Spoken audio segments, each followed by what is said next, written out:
Assalamu alaikum students, welcome to a new exercise that is exercise 7.2। इसमें हम standard deviation सीखेंगे। Standard deviation क्या होता है? Actually standard deviation basically deviation कहते हैं किसी भी चीज़ का किसी चीज़ से हटना, डिविएट कर जाना, मुड़ जाना, ठीक है, या डिस्पर्स हो जाना किसी स्पेसिफिक चीज़ से।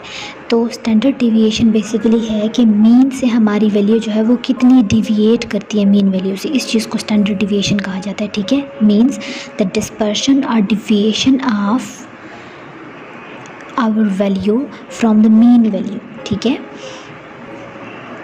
सो अब हम इस एक्सरसाइज में बेसिकली करेंगे क्या कि हम इस एक्सरसाइज में स्टैंडर्ड डिविएशन जो है उसको फाइंड आउट करेंगे, फाइंड आउट करना सीखेंगे और उसके फार्मूलाज़ को हम इंशाल्लाह ताला पहले उसके फार्मूलाज़ का थोड़ा सा ओवरव्यू करेंगे and then we will turn to the exercise question, ठीक है, कि हम किस तरह से उसको अप्लाई कर सकते हैं।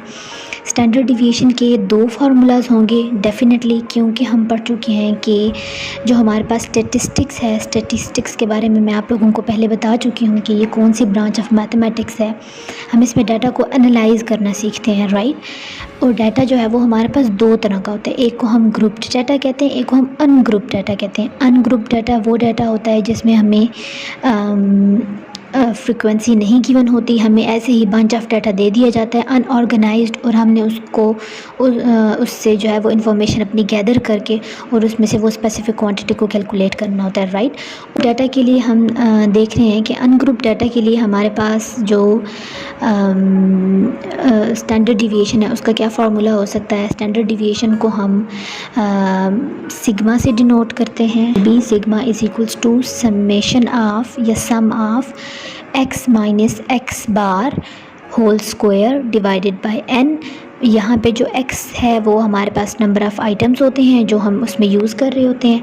x bar denotes the mean value और एवरेज वैल्यू, ठीक है, जो कि हमारे पास किस चीज़ के बराबर होता है, sum of x divided by n। और डिवीजन में जो n है वो हमारे पास टोटल नंबर ऑफ़ एंट्रीज़ हैं उनको कहा जाता है, ठीक है। तो this is standard deviation for ungroup data. और यहाँ पर जो हमारे पास नेक्स्ट बनेगा अनग्रुप डाटा के लिए, ग्रुप डाटा के लिए, sorry, for the group data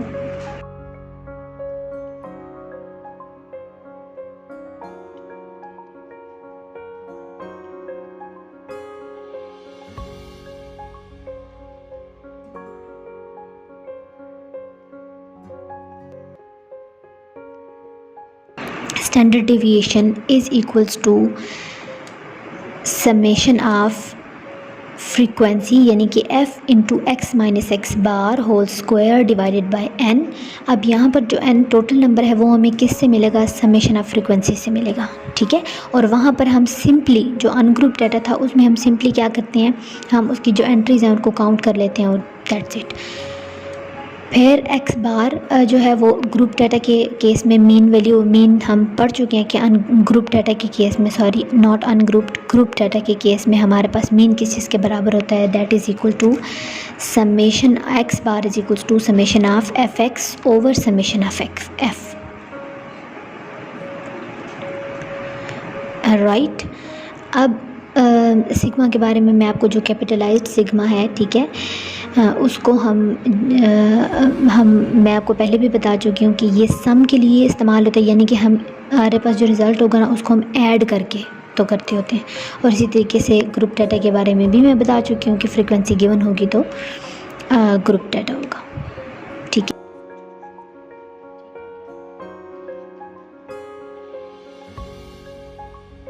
अब ये आपकी एक्सरसाइज जो है उसमें आपको दिया भी गया है कि dispersion mean the scatter of the items around a measure of mean और एवरेज वैल्यू, ठीक है, कि एवरेज वैल्यू से जो हमारी आइटम है या हमारा जो वैल्यू है, जो हमारी एंट्री है, ठीक है, वो कितनी स्कैटर करती है। इस चीज़ को हम इसको डिस्पर्शन भी कहा जाता है, बहुत जगह आप देखेंगे, और इसको स्टैंडर्ड डिविएशन भी कहा जाता है।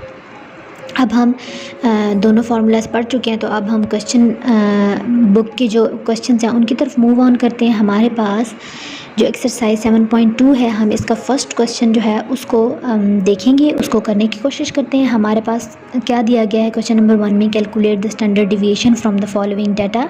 साइज ऑफ द आइटम हमें गिवन है 1 2 3 4 5 6 7। फ्रीक्वेंसी हमारे पास है 10 13 18 21 15 8 एंड 6।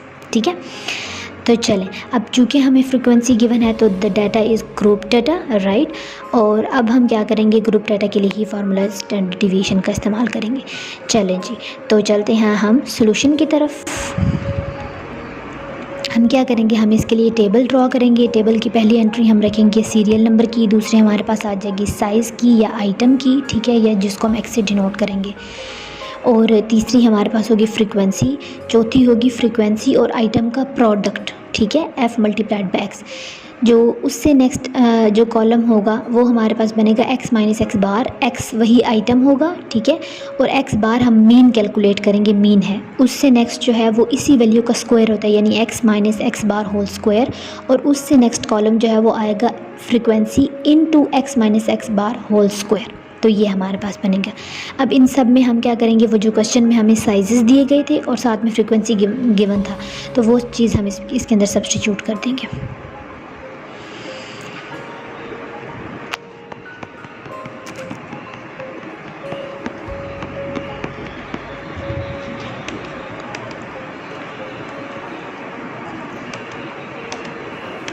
ये वैल्यूज़ हमने 1 बाय 1 पुट कर दी। हमें साइजेस दिए गए थे 1 2 3 4 5 6 7। इसी तरीके से फ्रीक्वेंसीज थी 10 13 18 21 15 8 एंड 6।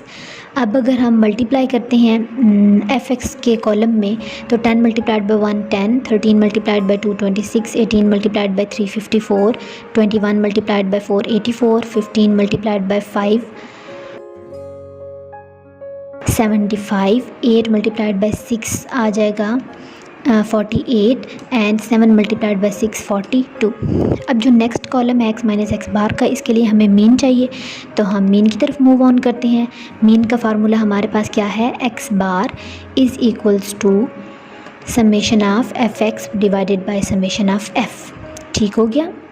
तो अब ये जो हमारे पास दो कॉलम्स थे ना, अभी हमने ड्रॉ किए हैं, एफ़ वाला और एफ़ मल्टीप्लाइड बाई एक्स वाला, इन सब को हम जमा करेंगे, इन दोनों कॉलम्स को, तो हमें ये दोनों वैल्यूज़ मिल जाएंगी। हम इनको सम अप करते हैं।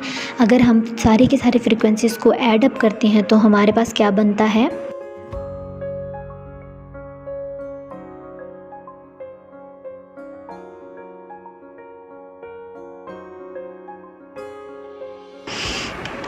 $91। और इसी तरीके से अगर हम फ्रीक्वेंसी और आइटम के प्रोडक्ट को ऐड करते हैं तो समेशन ऑफ एफ एक्स हमारे पास बन जाएगा 339। सब्स्टिट्यूट करते हैं 339 डिवाइडेड बाय 91, ठीक है। मीन हमारे पास आ जाएगा x bar is equals to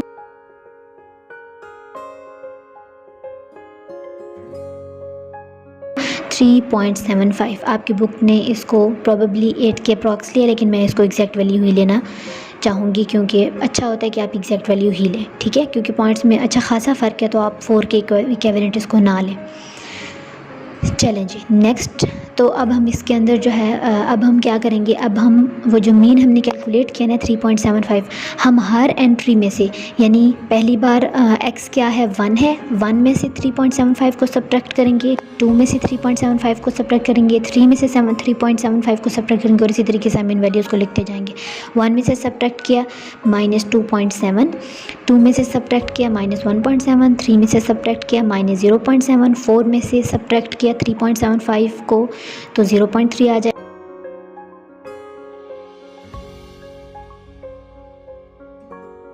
5 में से सब्ट्रैक्ट किया तो हमारे पास 1.3 आ जाएगा, 6 में से करेंगे तो 2.3, 7 में से करेंगे तो 3.3 आ जाएगा।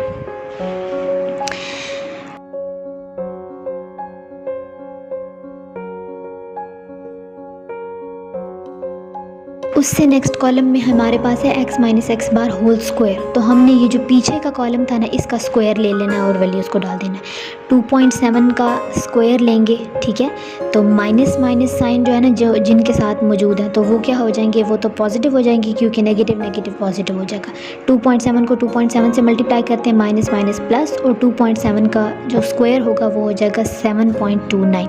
इसी तरीके से 1.7 2.89, 0.7 को करते हैं 0.49, 0.3 को करते हैं 0.09, 1.3 का स्क्वायर आ जाएगा 1.69, 2.3 का स्क्वायर आ जाएगा 5.29, 3.3 का स्क्वायर आ जाएगा 10.89। अब इससे अगले कॉलम में हमें क्या चाहिए, फ्रीक्वेंसी और इसी वैल्यू का मल्टीप्लायर, यानी कि frequency multiplied by x minus x bar whole square. अब हमने जो x minus x bar whole square की वैल्यूज़ की थी कैलकुलेट, हम उसकी कॉरेस्पॉन्डिंग फ्रीक्वेंसी को हर बार उसके साथ मल्टीप्लाई करके लिखते जाएंगे। 10 मल्टीप्लाइड बाय 7.29 करेंगे।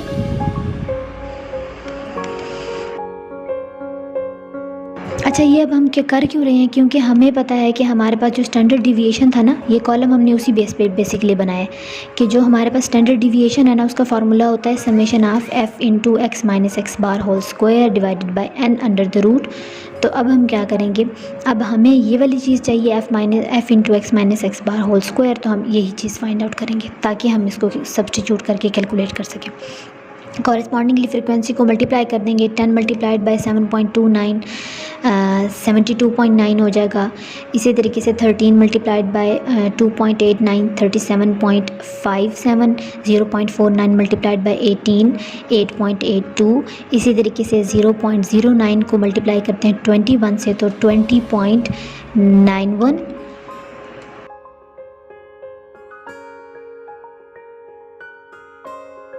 एंड नेक्स्ट हमारे पास है 1.69 को मल्टीप्लाई करते हैं 15 के साथ, तो हमारे पास आ जाएगा 25.35।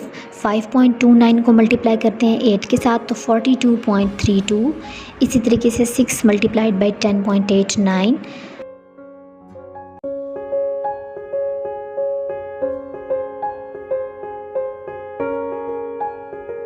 हमें देगा 65.35। तो ये सब हमें मिल गया। लेकिन जो फार्मूला है ना, उसमें हमें चाहिए सबका सम, तो हम इन सबको ऐड कर देंगे। ऐड करते हैं तो हमें क्या मिलेगा, इन सारी वैल्यूज़ को ऐड करें तो हमारे पास आ जाएगा 282.94।